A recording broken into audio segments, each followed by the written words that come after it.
रुद्रवीर ठाकुर ना सिर्फ इस गांव का सरदार था, बल्कि उसके साथ जुड़े 10 गांव भी उसके अधीन आते थे। वो बहुत सख्त उसूलों वाला सरदार था। उसकी उम्र लगभग 30 साल थी। खूबसूरत, दिलकश और मर्दाना व्यक्तित्व का मालिक। जितना वो खूबसूरत था, उतना ही उसूलों का पक्का भी। जो भी कोई गुनाह करता, उसे वो सख्त से सख्त सजा देता था, चाहे सामने मर्द हो या औरत। आज भी वो एक फैसला करके पंचायत से उठा ही था कि अचानक उसके कदम रुक गए। सामने एक औरत खड़ी थी और उसे गुस्से से देख रही थी। फैसला तो सुना दिया सरदार, जबकि मेरा पति बेकसूर था। बस हम गरीब हैं ना, इसीलिए किसी ने हमारी नहीं सुनी। वो औरत अपने पति का बचाव कर रही थी। रुद्रवीर ने माथे पर बल डालते हुए कहा, यहां अमीर गरीब के बीच कोई फर्क नहीं है। सबके लिए कानून एक जैसा है। उस औरत के पति ने शराब पीकर पड़ोसी का सिर फाड़ दिया था। औरत ने जाते जाते कहा, मैं उस वक्त का इंतजार करूंगी जब बड़ी हवेली का कोई इंसान गुनाह करेगा, और वो भी हमारी तरह इस पंचायत में खड़ा होगा। तब देखूंगी आप क्या सजा देंगे। उसकी आंखों से बहते आंसू रुद्रवीर को अपने दिल पर गिरते महसूस हुए, पर वो अपने फैसले पर अटल रहा और अपनी बड़ी हवेली की तरफ रवाना हो गया।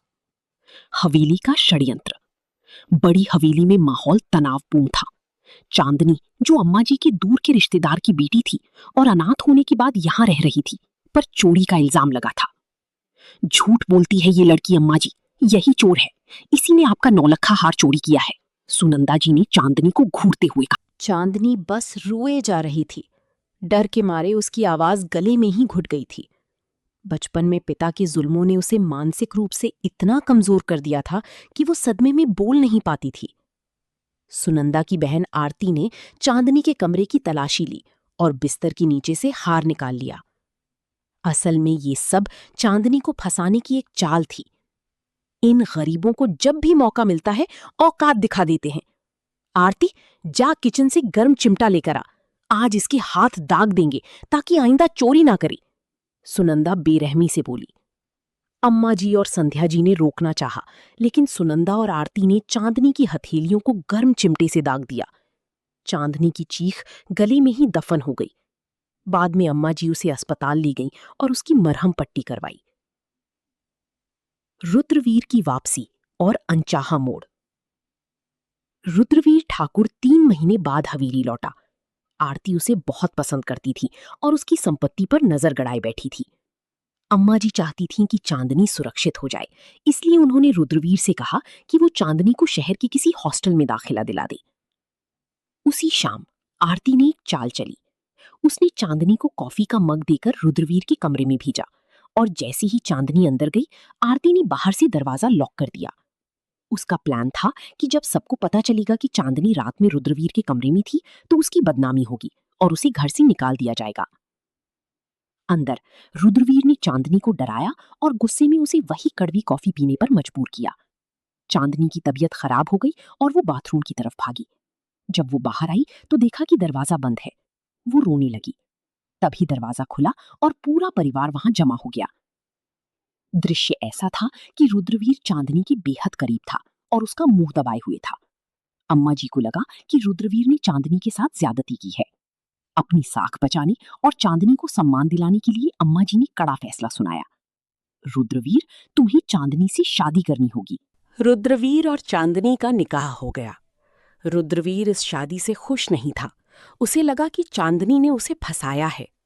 सुहागरात की रात उसने चांदनी को बहुत खरी खोटी सुनाई और उसे काउच पर सोने को कहा।